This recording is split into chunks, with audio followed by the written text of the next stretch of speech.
Eyes are not working. Now I went and got just a new prescription, but. Good morning. Are you Jamar? And will your client waive the formal reading of the indictment? No, Your Honor.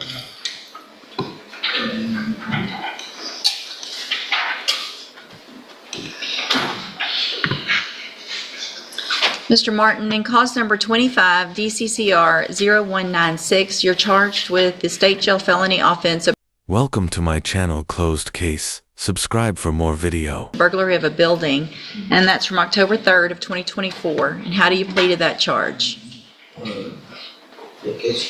Are you pleading guilty freely and voluntarily? Are you pleading guilty freely and voluntarily? Do you understand what's going on? I do. You do? Huh? I said I do, that's not. All right, so are you entering your plea freely and voluntarily? Did anybody make you plead guilty? No? Okay. Volunteer. I can't, huh? I said okay, freely volunteer. He said freely and voluntarily. Okay. Has there been any issues, Mr. Parker? There hadn't been, Judge. No. Mr. Martin, if I test you this morning, you can have something in your system? Not sure. You're not sure. Have a seat in the jury box. Let's find out. Tell the truth. Because what's going to happen is I'm going to get amounts, the levels, right? So tell me the truth. When's the last time you smoked? That's the truth? Have you done anything else? Speak up. So I think if I'm left, Promethazine? When's the last time you did that? 2 days ago. What is that? Cough syrup. Anything else with that?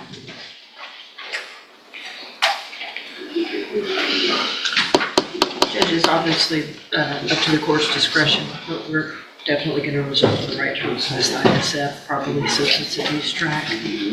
How old are you? 19? All right, so I guess what I would write and get the process going if he's got a plea agreement, but I think based on his age and the nature of the type of drugs he's using, I am going to raise that bond. We'll get the pre-sentence report done, see if there's any issues with regard to substance abuse, and if there's any upfront that treatment that I find necessary at that point. So let's go ahead and go through the plea. And will he waive the formal reading? He will, I know we Judge. started it, but He's already we're going to go pled back. guilty. He said freely and voluntarily, and that's about where you left off. All right, and so did you plead guilty to this offense because you actually did what they charged you with? You didn't? You didn't do what they charged you with? Look at me and pay attention, all right? Okay? Everything's going to be okay. But if you're going to be successful on any kind of probation in life, you're going to get some help early on right now so that you don't end up with a felony conviction, okay? But I need you to pay attention to my questions and listen very carefully and answer them. So you're charged with burglary of a building. The question I asked is, did you plead guilty because you actually did that? Okay. I have here on the computer some documents that have your signature on them. Before you signed these, did you go over them with Mr. Parker? Do you fully understand them? Just pay attention to me right now. Do you understand the papers that you signed on the computer?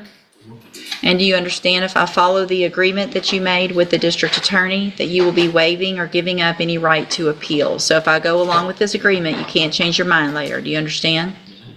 And it looks like the agreement's for a 4-year deferred probation, that there would be restitution ordered, which means you would have to pay back some money for any damage or whatever you stole, and they'll figure that out before sentencing. Is that your understanding?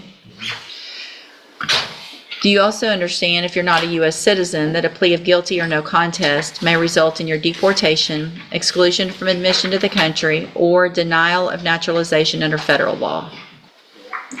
State tenders number 1. No objection. It's admitted. Is there any evidence that Mr. Martin is not competent? No, Your Honor. All right, I'm going to find that you entered your plea of guilty freely and voluntarily. Find that you're mentally competent and you understand the nature and the consequences of your plea. find sufficient evidence to find you guilty, but I'm going to reset your case for sentencing so we can get a pre-sentence report done. If possible, I'd like to get some type of substance abuse evaluation done and any recommendations, as well as we'll get that restitution figured out, and then we'll come back later for sentencing. Based on the nature of the plea, based on your age, and the fact that you tested positive for THC and admitted to using promethazine, I am going to raise your bond in your case to $100,000. If you make that bond, a condition of it is that you have a drug patch on at all times. Jail, talk to you, we're going to figure out what all you need, and then we'll get you hopefully started in on this probation where you can be successful. All right, go back with the bailiff. Thank you. Thank you.